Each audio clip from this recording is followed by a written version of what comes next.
Et quand la tristesse arrive, je sais tu es là, toujours près de moi. Bon matin à ce samedi 22 décembre. Aujourd'hui, comme on le fait depuis déjà, imaginez, ça va faire bientôt 18 ans qu'on est à la Victoire de l'amour, qu'on est à la télévision. Je trouve ça extraordinaire qu'on puisse avoir vécu ensemble. Et c'est ça qui est beau. C'est pas l'équipe que vous voyez derrière, en avant de la caméra, mais c'est vous en arrière. C'est vous qui êtes à la maison, ou peu importe où vous êtes, qui avez permis ce ministère. Et je veux vous remercier. Des fois, il y a des gens qui me disent, ça tient du miracle. Et je peux vous dire, oui, un miracle avec un M majuscule. On s'en va rejoindre Claudine. Pas de vin. Cette émission vous est présentée par l'organisme catholique La Victoire de l'amour. Depuis toujours, l'être humain cherche le chemin qui mène au vrai bonheur. Pourtant, encore aujourd'hui, notre monde se meurt d'un manque d'amour. Il y a plus de 2000 ans, un homme du nom de Jésus de Nazareth est venu bouleverser le monde, et ce, à tout jamais. Si tu acceptes le Christ dans ta vie, tu es condamné à être heureux.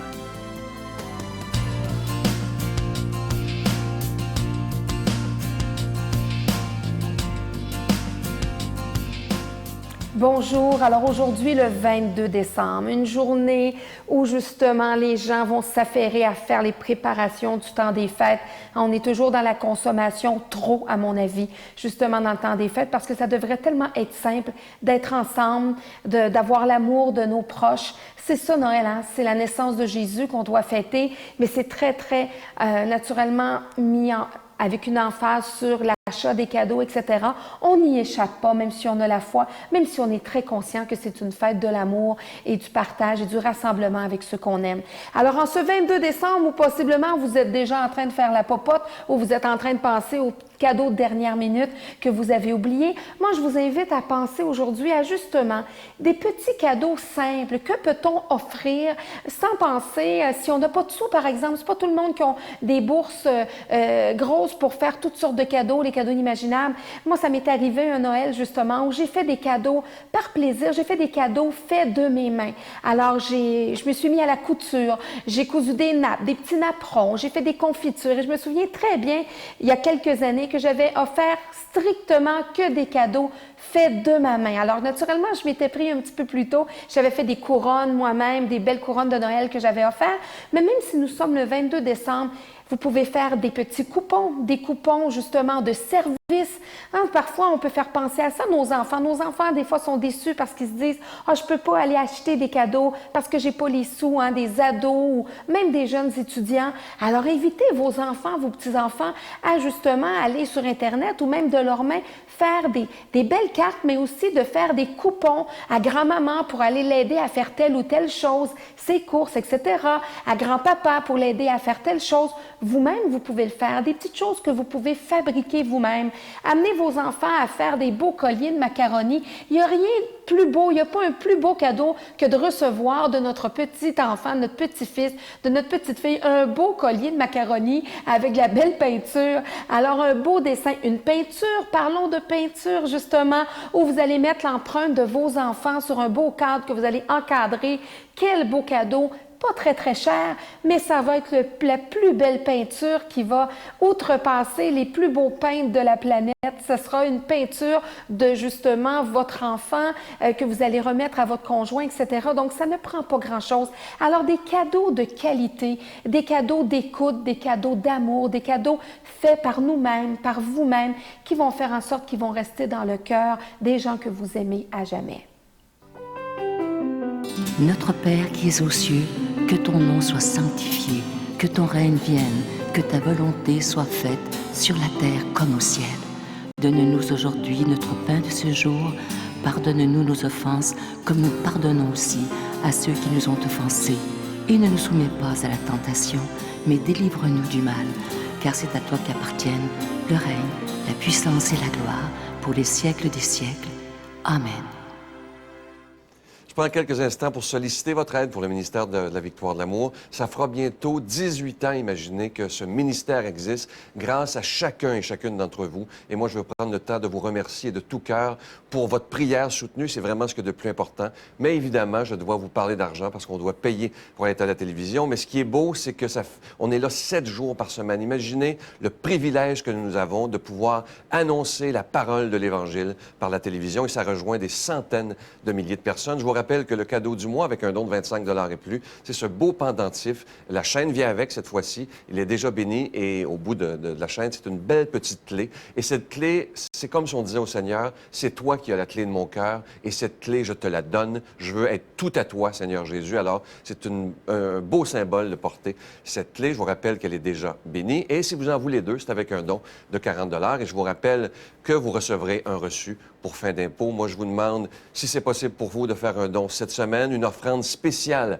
de Noël. Alors, je vous donne l'adresse, la Victoire de l'Amour, casier postal 120, succursale Boucherville à Boucherville, le J4B 5E6, je vous la redonne, la Victoire de l'Amour, casier postal 120, succursale Boucherville à Boucherville, le J4B 5E6, par téléphone, par carte de crédit dans le 514-523-4433, 523-4433 ou sans frais, le 1-888-811-9291, 1-888-811-9291 et aussi sur notre site Internet, le www.lavictoiredelamour.org. Merci de tout cœur de votre prière, mais aussi de votre grande générosité.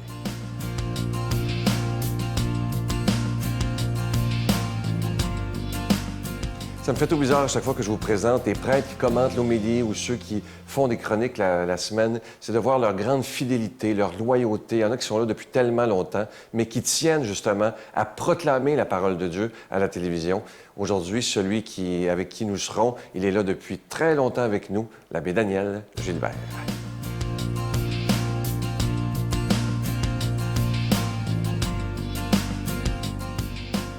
Marie rendit grâce au Seigneur en disant, « Mon âme exalte le Seigneur, mon esprit exulte en Dieu mon Sauveur. Il s'est penché sur son humble servante. Désormais, tous les âges me diront bienheureuse. Le Puissant fit pour moi des merveilles, saint est son nom. Son amour s'étend d'âge en âge sur ceux qui le craignent. Déployant la force de son bras, il disperse les superbes. Il renverse les puissants de leur trône, il élève les humbles. Il comble de bien les affamés, renvoie les riches les mains vides. Il relève Israël, son serviteur.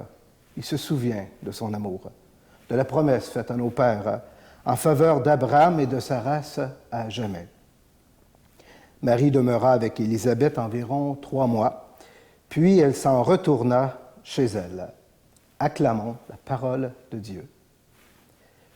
Bonjour, chers amis. Alors, nous sommes déjà rendus au 22 décembre, déjà le 4e dimanche de l'Avent, demain, en fin de semaine. Hein? Alors, c'est dire que la grande fête de Noël approche à grands pas. J'imagine que les préparatifs sont pas mal avancés pour tout le monde, bien qu'on s'y ait toujours des retardataires, hein? Mais on sent de la fébrilité, voilà, de la fébrilité dans l'air. Donc, c'est toujours une ambiance particulière à l'approche de ce grand événement qui nous touche tous. Mais à cause justement de tous ces préparatifs-là, des fois, on risque de s'éloigner un petit peu de l'esprit de cette fête-là, la fête de Noël. Vous savez, des fois, moi, je me dis qu'on perd souvent justement le sens de Noël si on s'éloigne de la parole de Dieu. Oui.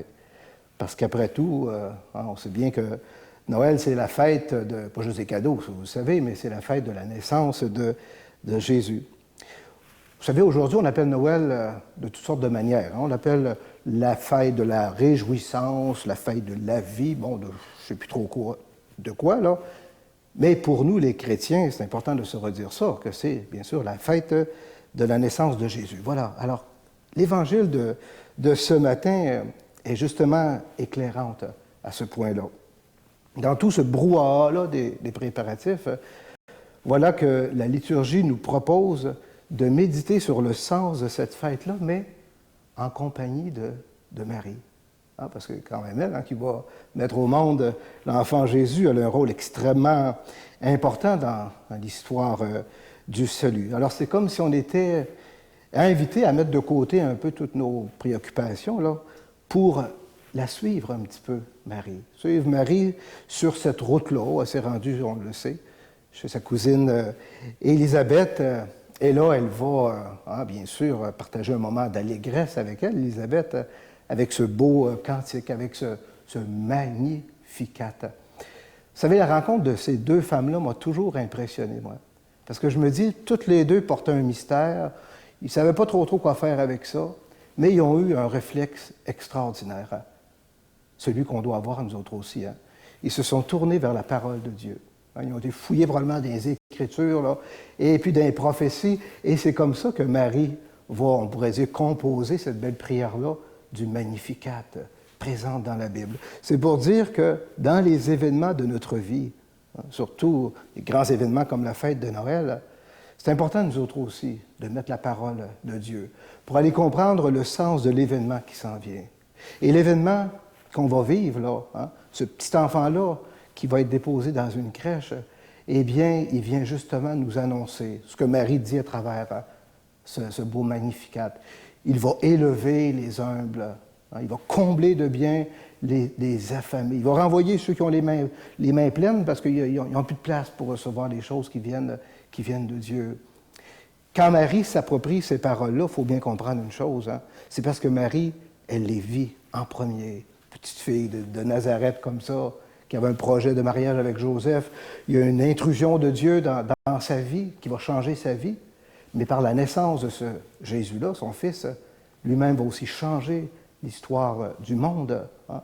Donc c'est ça la bonne nouvelle pour nous autres ce matin.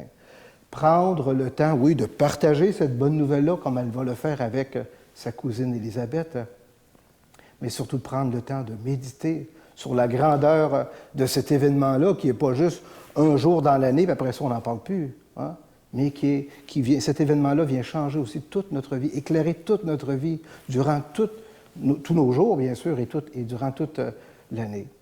Alors, je souhaite, chers amis, à quelques jours comme ça de la naissance de Jésus, de la grande fête de Noël, que vous puissiez, vous autres aussi, par la parole de Dieu, aller puiser le sens de cette fête-là, en vivre pleinement et être comme Marie, à être des témoins de cette bonne nouvelle-là. Alors, c'est ce que je vous souhaite en ces jours qui approchent de réjouissance.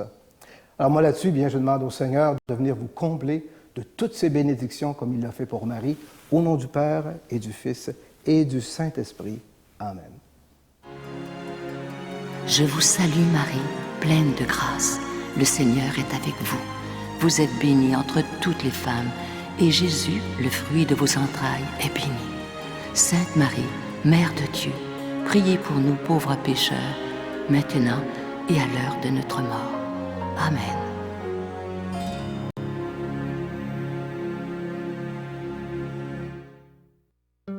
Dans le cadre de l'année de la foi, la Victoire de l'amour vous invite à son pèlerinage du 2 au 13 mai 2013. Nous irons ensemble à Paris, Versailles, Saint-Malo, le magnifique Mont-Saint-Michel, Chartres et Lourdes, en compagnie de Monseigneur Jacques Gaillot, Miguel Padilla et moi-même. Célébration eucharistique à tous les jours et enseignement.